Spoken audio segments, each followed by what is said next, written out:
Assalamualaikum warahmatullahi wabarakatuh.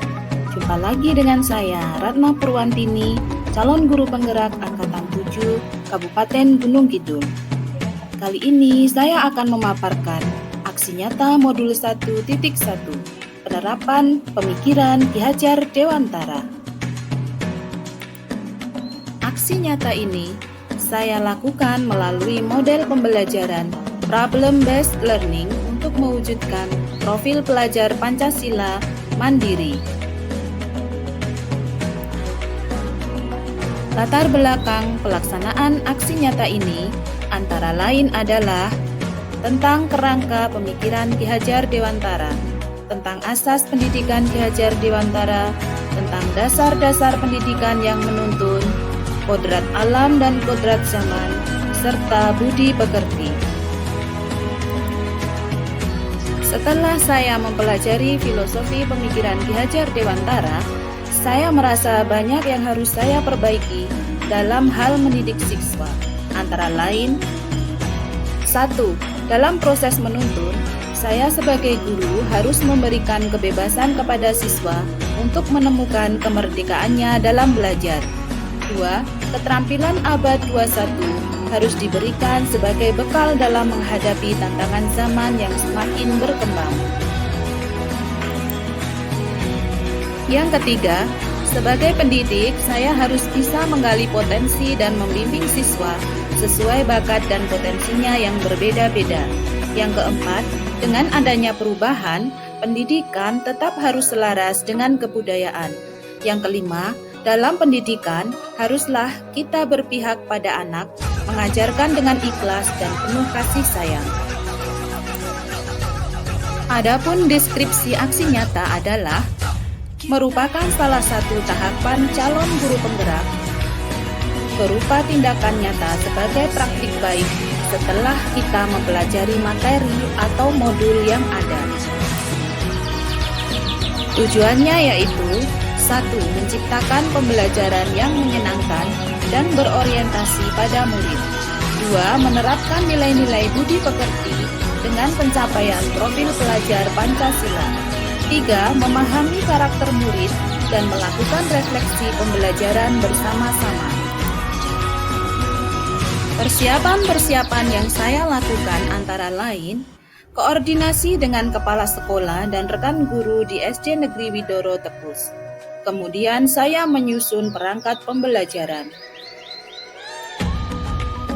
Setelah melakukan persiapan, kemudian kita melakukan penerapan.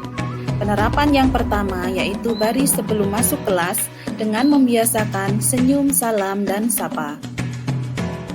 Penerapan yang kedua, pembiasaan menyanyikan lagu kebangsaan Indonesia Raya beserta lagu nasional lainnya.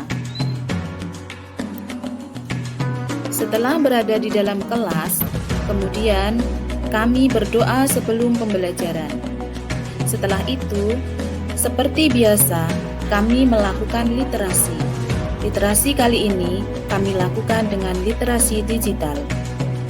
Setelah itu, guru menyampaikan apersepsi, yaitu menyampaikan tujuan dan manfaat pembelajaran. Sampailah kita pada tahapan problem-based learning.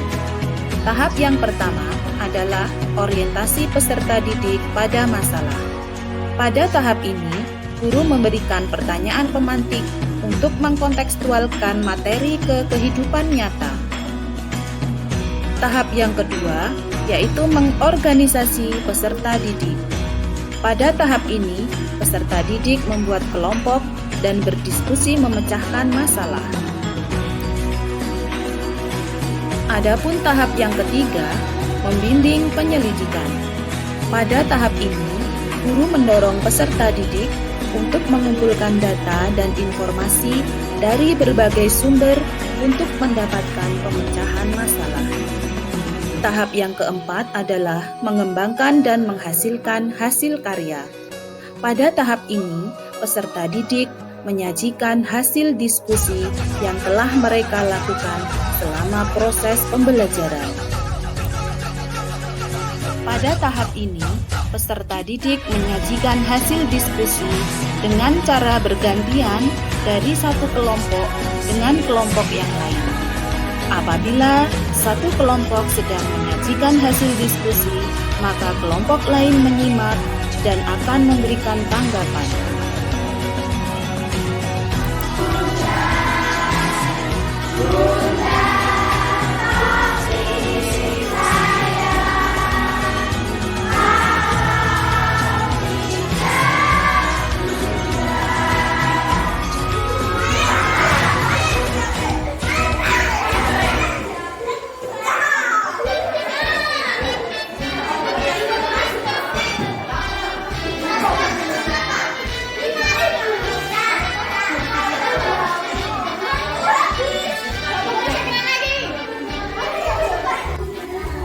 Setelah melalui tahapan-tahapan dalam pembelajaran, maka guru dan peserta didik melakukan refleksi bersama-sama.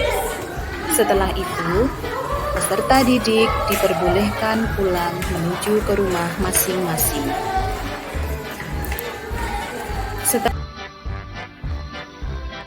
Dalam melaksanakan metode pembelajaran problem-based learning ini, tentunya ada hambatan-hambatan yang saya alami. Hambatan-hambatan tersebut antara lain: 1. Siswa mengalami kesulitan dalam menuliskan makna dari tarian daerah. 2. Terdapat siswa yang belum berani mengemukakan pendapatnya mewakili kelompoknya dalam menyajikan hasil diskusi. Adapun solusi yang saya berikan adalah: 1. Memotivasi dan mengarahkan siswa untuk mengeksplorasi sumber belajar yang lebih banyak lagi. Kedua, menerapkan happy learning dan game agar siswa merasa nyaman dan kemudian berani menyampaikan pendapatnya. Adapun hasil aksi nyata yang telah saya lakukan adalah: 1. Meningkatkan motivasi dan minat belajar siswa pada muatan pembelajaran SPDP. 2. Menumbuhkan karakter profil pelajar Pancasila yaitu sikap mandiri.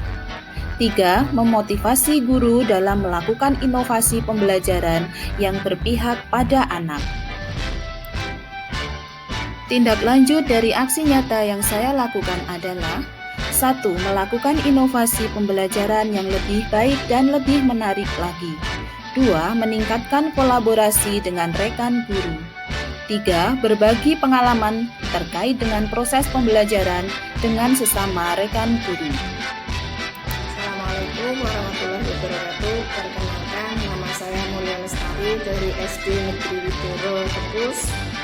Perkenalkan, di sini saya ingin mengevaluasi kegiatan pembelajaran yang telah dilakukan Ibu Ratna, seorang guru dari SD Negeri Widoro Tepus. Di dalam kegiatan pembelajaran, Ibu Ratna sudah melakukan berbagai inovasi dalam kegiatan pembelajaran, baik indoor maupun outdoor. Ibu Ratna telah melakukan kegiatan pembelajaran dengan berbagai inovasi. Beliau sudah menggunakan media-media, baik itu video dan lain sebagainya. Di samping itu, Ibu Ratna juga telah melakukan kegiatan pembelajaran di luar kelas, baik itu berbasis proyek maupun berbasis produk. Harapan kami dari Bapak Ibu guru yang lain dapat meneladani dari inovasi yang telah dilakukan oleh Ibu Ratna sehingga pembelajaran di SD Negeri Widoro dapat semakin membaik dan dapat menghasilkan generasi-generasi yang cerdas, generasi emas, generasi bangsa. Demikian, Assalamualaikum warahmatullahi wabarakatuh. Saya Maruda Gading Sabella, saya kelas 6 SD Negeri Widoro. Menurut saya, Ibu Ratna mengajar saya itu asik dalam mata pelajaran apapun. Saya bisa memahami semua mata pelajaran karena Ibu Ratna. Ibu Ratna bisa mengajarkan saya dengan asik karena Ibu Ratna itu menjelaskan satu persatu. Jadi saya bisa terobsesi dengan kata-kata Bu Ratna, bisa gembira dengan apa yang diajarkan Bu Ratna, dan saya juga bisa menceritakan semua pengalaman saya bersama Bu Ratna di kelas kepada orang tua saya. Oke, perkenalkan nama saya Syarif Alifi. Saya kelas 6 bersekolah di SD Negeri Widoro. Nah, menurut saya Bu Ratna itu sangat baik dalam mengajarkan semua mata pelajaran sehingga saya bisa paham dengan apa yang diajarkan oleh Bu Ratna.